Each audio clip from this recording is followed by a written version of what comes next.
Should you do business under a legal entity or under a given name?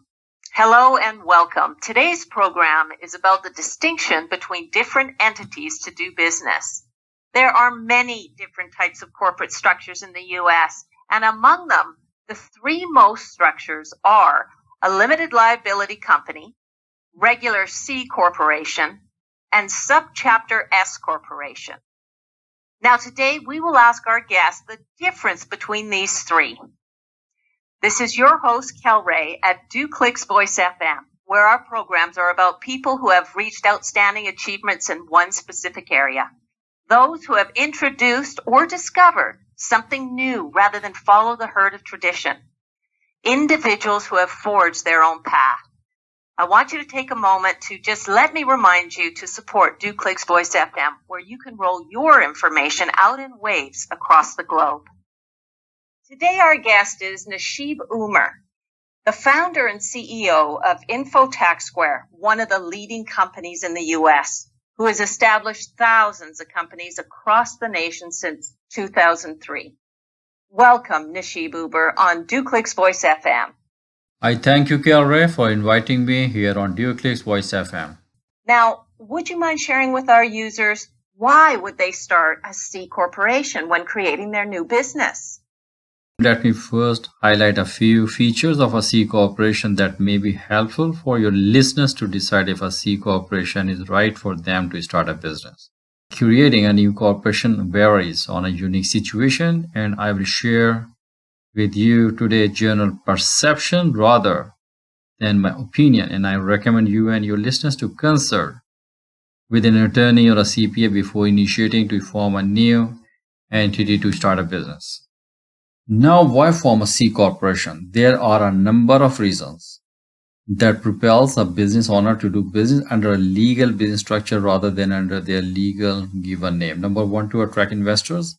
You can raise funds by appealing to investors who may prefer corporations for their ability to offer stock. Number two, to entice employees. You can offer shares to the top talent of your company to attract to stay. Number three, to look more official. Corporations normally have more clout, which can make it easier to do business with other companies. Now let's talk about the main differentiators of a C corporation. A C corporation has three main differentiators. Number one, formation. C corporations have considered the default type of corporations. When you file articles of incorporation in your state, you are designated a C corporation. If you want to be an S corporation, you will need to file Form 2553. There might be other forms to complete as well to stay as an S corp, such as some states want additional paperwork to recognize it an S corporation. The second main differentiator of a C corporation is taxation. C corporations get taxed twice. The company pays corporate income tax and shareholders pay federal income taxes through dividends they have received. Third and the last differentiator of a C corporation is ownership. C corp don't have restrictions when it comes to ownership. Anyone can be an owner and there can be as many owners you would like. Whereas S corps are limited to 100 stockholders who must be the U.S. residents. Nashib, tell me, who should form an S corporation? And please, could you highlight some of the main features of why having an S corporation would be beneficial? Sure, Kel Ray. There are a number of reasons that appeals to a business owner to do business under an S corporation, rather than a regular C corporation or a limited liability company. An S corporation has a few very unique features that I'm going to highlight in your program, such as number one, an S corporation is taxed once. Number two, shareholders pay taxes on profits received only once. Number three, S corporations have pass-through taxation. This is when shareholders report business income and losses on a personal tax return. So the only taxes they face are the ones on their personal tax return. Number four, there is no corporate tax applicable. Number five, S corporation is limited to 100 shareholders who must be U.S. citizens or U.S. residents. Number six, owners can only get common stock which comes with voting rights. Number seven, since the default filing for corporations is C corps, there is an extra layer of paperwork to complete for S corps. Along with that, becoming an S corporation means you are subjected to an extra careful, watchful eye from the Internal Revenue Services. Number 8. You will need to make sure you keep a squeaky clean record, since even one small mistake like going over the 100 shareholders limit could cause you to lose your S corporation status. The last point, if you can handle the idea that the Internal Revenue Services is always watching and you do not feel like you would have a hard time following the rules, an S corporation might work for you. Otherwise, consider filing as a C corporation. A limited liability company seems to be very popular of all the entity types, but does it have the ability to convert without losing its original LLC status into an S corporation or even a C corporation? Sure, Kel, I will certainly share my opinion with your listeners why to form an LLC. If neither a C corporation or S corporation works for you, there are other ways you can set up your business. For instance, you can set up your business as a partnership, trust, state, sole proprietor, or LLC. If you are planning on being the only person in your company, you might benefit from setting up your company as a sole proprietor or LLC. But keep in mind that as a sole proprietor, there is virtually no distinction between you and your company.